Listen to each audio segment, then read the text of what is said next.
السلام عليكم. النهارده هنعمل مع بعض سمك الفيليه بشكل حلو قوي وبتتبيله خطيره هتعجبكم اكيد، ولو جربتوها هتعتمدوها، لان الطريقه دي هتخلي معاكي السمك بتاعك مش شارب زيت. حتى لو بات لتاني يوم هتلاقيه اللي هو مش شارب زيت، وهتلاقيه اللي هو معاكي كريسبي كده وواخد طبقه لذيذه. يلا نشوف مع بعض هنعمل ايه. ادي معايا السمك الفيليه بتاعي، وتقطعيه حتت زي ما انت عايزه، ويفضل طبعا ان انت تقطعيه حتت صغيره زي ما انت شايفه كده. وادي رشيت عليه رشه من الفلفل الاسود دي عشان تكسر الزفاره كده، مش هيبقى فيه زفاره نهائي. هنعمل التتبيله مع بعض. دول معلقتين كبار من الدقيق، عليهم 4 فصوص توم مهروسين بالشكل ده، تمام كده. وهنبدا ننزل بالبهارات بتاعتنا، معلقه صغيره من الزعتر، ومعلقه صغيره من الملح بشطه بكمون، ومعلقه صغيره من الكزبره، ومعلقه صغيره من الكركم او الكاري المتوفر عندك، ودي نص معلقه من البيكنج باودر دي عشان خاطر السمك ما يكشش معايا ويفضل بالقوام بتاعه زي ما هو، ونص معلقه صغيره من الملح الابيض. وبعد ما حطيت كل المكونات بتاعتي هنزل بنص كوبايه من الميه عادي خالص من الحنفيه اللي هي مش سخنه، تمام كده. وهنبدا نقلب كل المكونات بتاعتنا كويس قوي مع بعض عشان تتجانس مع بعض. وطبعا لو عندك بهارات السمك ممكن تحطيها، دي بتدي لذاذه حلوه جدا للتتبيله.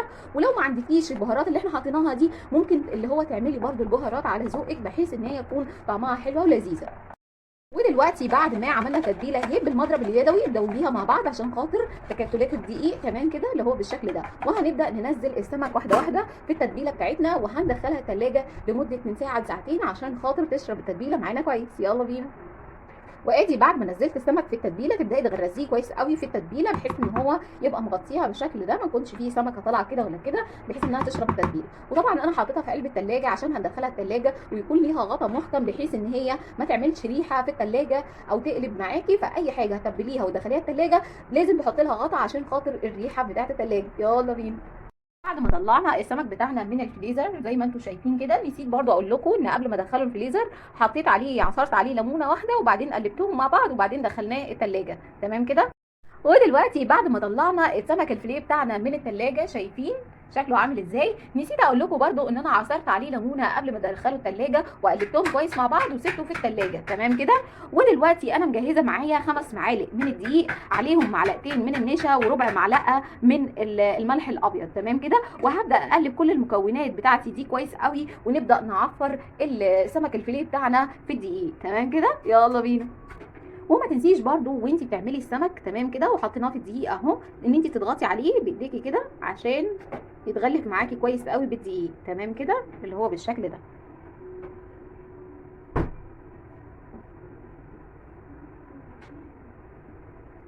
ودلوقتي بعد ما خلصنا الكميه كلها السمك اللي معايا، دلوقتي اهم خطوه اللي احنا هنعملها دلوقتي ان احنا هندخل الطبق ده الفريزر مش اقل من نص ساعه، تمام كده. هندخله الفريزر نص ساعه يتشمع. ليه بقى؟ الكفر اللي احنا عاملينه ده اول ما بينزل الزيت لو انت منزلاه كده على طول هيقبقب معاكي وهيفك، لكن لو دخلناه الفريزر وخد تشميعه مستحيل انه يفك، وهتلاقي البانيه بتاعك مظبوط لاخر حاجه. يلا بينا. ودلوقتي بعد ما طلعناها من الفريزر نزلناها على زيت سخن جدا.